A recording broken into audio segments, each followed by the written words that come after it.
आज हम जिस टॉपिक पे बात करने वाले हैं उसका नाम एमएस एक्सेस है। और आज हम लोग सीखेंगे कि रिलेशनशिप कैसे एस्टेब्लिश करते हैं दो टेबल के बीच में। तो सबसे पहले हम ब्लैंक डेटाबेस चूज करेंगे और उसके बाद हम यहाँ पे नाम दे देते हैं स्टूडेंट और इसे हम सेव कर लेते हैं अपने फोल्डर में। तो या बस डी ड्राइव अपने फोल्डर को चूज करेंगे और यहाँ पे आ रहा है और इसे हम करते हैं। उसके बाद हम क्रिएट पे क्लिक करेंगे। क्रिएट पे क्लिक करने के बाद कुछ इस तरीके से आपको दिखाई देगा। हमें टेबल पे जाना है, राइट क्लिक करना है और डिजाइन व्यू और इस टेबल का नाम दे देना है स्टूडेंट टेबल।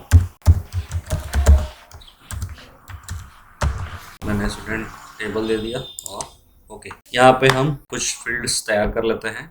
अगर आपने मेरे पिछले वीडियोस को नहीं देखा है तो उसमें देख लीजिए, मैंने ये सारी चीज़ों के बारे में बताया है। और फिर से मैं एक आपके सामने टेबल बनाता हूँ।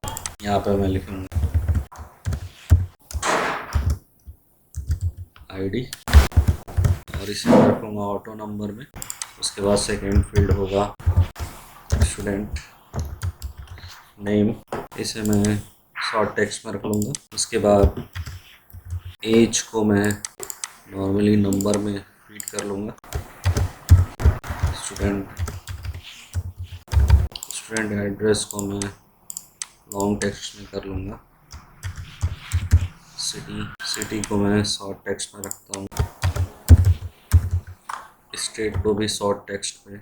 उसके बाद स्टूडेंट कब रजिस्ट्रेशन कर रहा है तो रजिस्ट्रेशन डेट में क्रिएट कर लेता हूँ, इसे मैं डाल दूँगा डेट है टाइम में।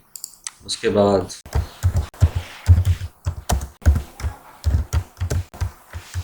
टोटल फ़ी को मैं रखूँगा नंबर में और इसे मैं कर लूँगा सेव। तो ये एक टेबल बन के हमारी तैयार। तो हमेशा ध्यान रखना है कि हमें दो टेबल चाहिए, दोनों टेबल में एक फील्ड कॉमन होनी चाहिए। जैसे यहाँ पे मैंने स्टूडेंट आईडी बनाई है, दूसरे टेबल में मैं स्टूडेंट आईडी बना के उसे कॉमन कर दूंगा।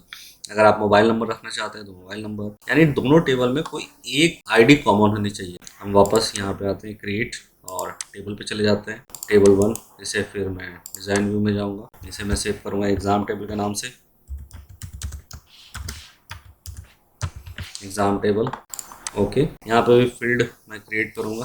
सबसे पहले जो फील्ड थी स्टूडेंट आईडी ऑटो नंबर और यहाँ पे भी मैं प्राइमरी की लगा कर रखूँगा। और दूसरा फील्ड होगा हमारा सब्जेक्ट को मैं रखूँगा टेक्स्ट में। उसके बाद मार्क्स मैं रख दूँगा नंबर में। मार्क्स के बाद एग्ज़ाम डेट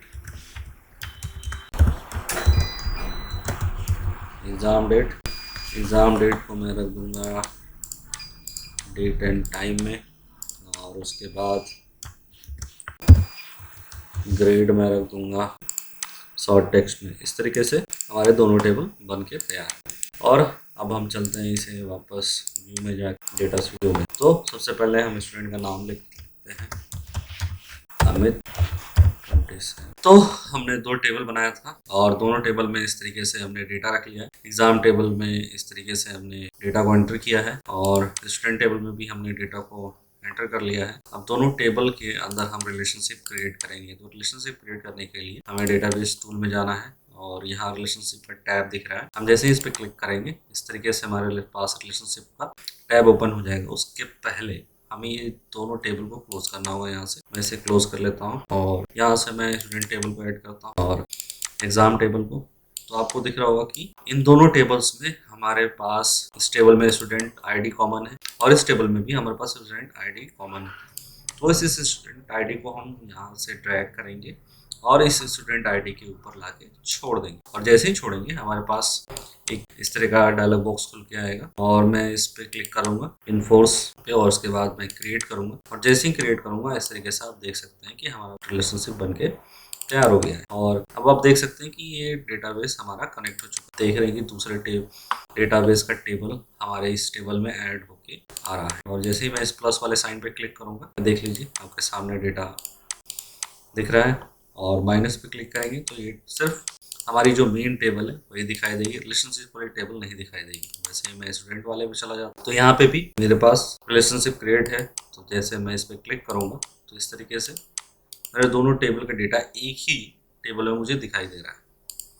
तो इस तरीके से हम रिलेशनशिप क्रिएट कर सकते हैं दो टेबल के बीच में। अब इन दो टेबल के बीच में हम एक क्यूरी बना के देखते हैं कि क्यूरी किस तरीके से काम करता है। मैं इसे सेव कर देता हूँ और वापस हम क्रिएट पे जाएंगे और क्रिएट में हम चले जाएंगे क्यूरी विजार्ड में सिंपली, और इस तरीके से हमारे पास स्टूडेंट टेबल है। तो स्टूडेंट टेबल में से मैं स्टूडेंट टेबल में से आईडी को ले लेता, नेम ले लेता हूँ और स्टेट को ले लेता हूँ। उसके बाद मैं एग्ज़ाम टेबल पे चला जाता हूँ। एग्ज़ाम टेबल पे जाने के बाद मैं यहाँ सब्जेक्ट ले लेता हूँ और मार्क्स और ग्रेड।